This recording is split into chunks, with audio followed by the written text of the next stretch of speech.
Hey friends, old friends, new friends, friends yet to come. So I'm here to talk about some Steven Universe. I've got a Steven Universe shirt on. I've got a Steven back here. So I'm going to talk about something. Now, I don't really consider myself smart enough to actually come up with theories and comment on theories regularly, but occasionally I'll have some thoughts, and usually I'll take those thoughts and I'll write a fic around it. But this here thought I've had for a while, it's a little too big to tackle with just a fluffy one-shot.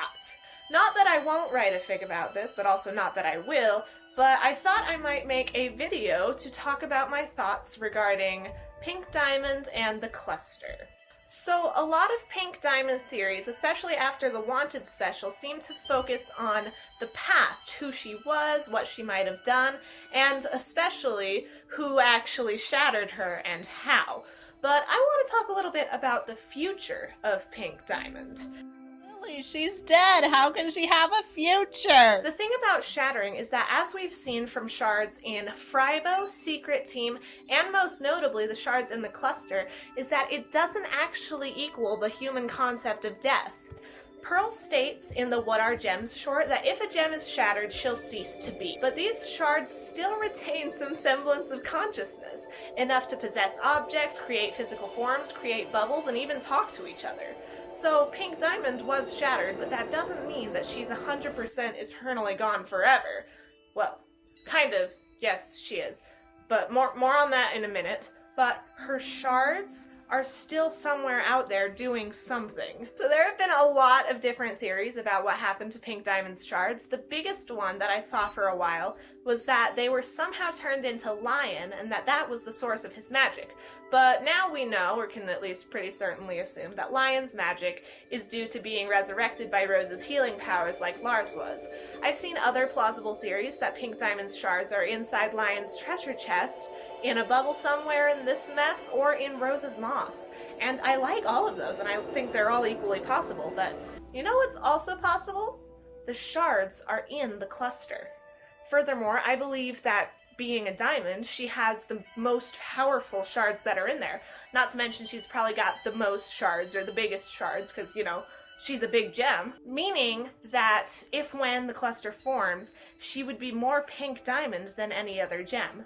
Of course, the cluster is not going to be just Pink Diamond come back to life. She'll be her own being, a totally new being with her own identity that's very different from Pink Diamond, but that's heavily influenced by Pink Diamond.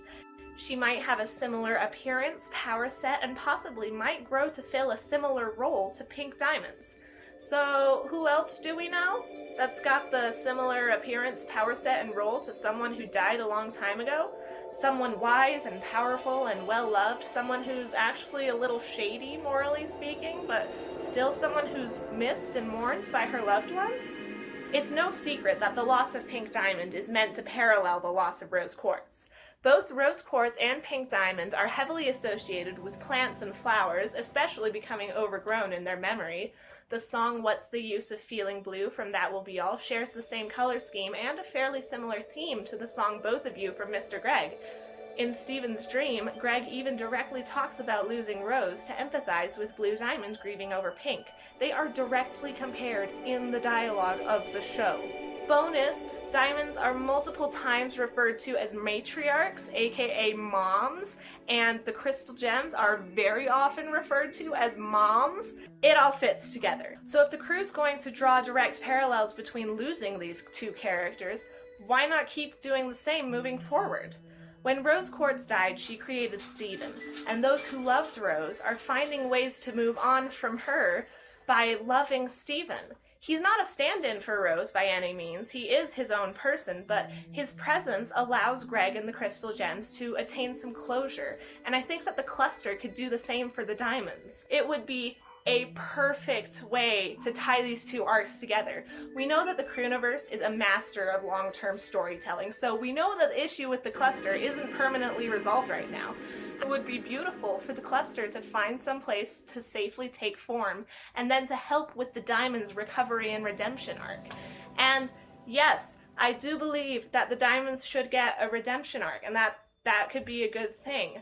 The Diamonds are really bad people right now. They're racist, classist, imperialist tyrants. They abuse their power to suit their own flighty needs and wants, and they don't seem to recognize any other sentient beings as people other than each other.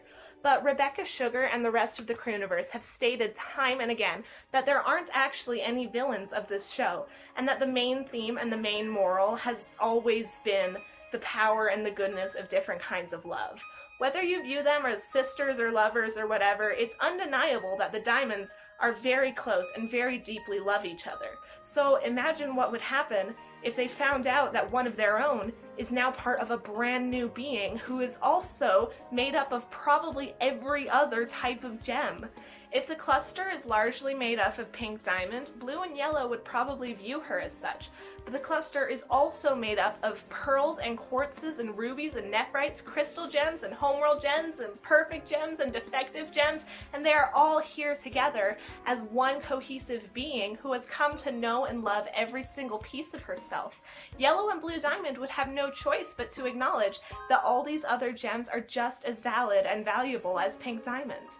They would also be given a chance to take a different look at themselves as they try to raise and teach this new gem, just like Garnet and Amethyst and Pearl as they've been raising and teaching Steven. Lillie, what if they just raised the cluster to be another evil diamond just like them? Well, keep in mind that a lot of the cluster is also made of crystal gems, and that they already know and trust Steven. Before being turned over to the Diamonds, the cluster would first form bonds with the crystal gems. And the crystal gems would not allow the Diamonds to get their hands on her unless they've already trusted them to do the right thing. Going along with this parallel, I guess that would mean that if Pink Diamond is Rose and the cluster is Steven, then Steven and the crystal gems fill the role of Greg, while Blue and Yellow Diamond are the crystal gems. When the cluster first forms, the people who will have to take care of her are the ones who are more experienced caring for new or newly reformed gems.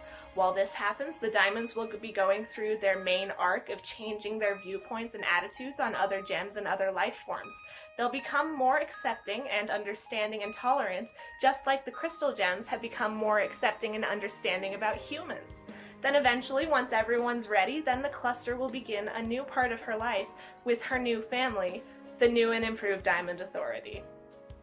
So I will admit that I don't really have any actual evidence for this.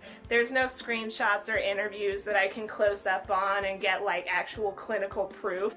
But when I think about these theories, I mainly think of it in terms of thematic value, precedent parallels, character motivations, and story potential. And so far, I think that this ticks all of those boxes.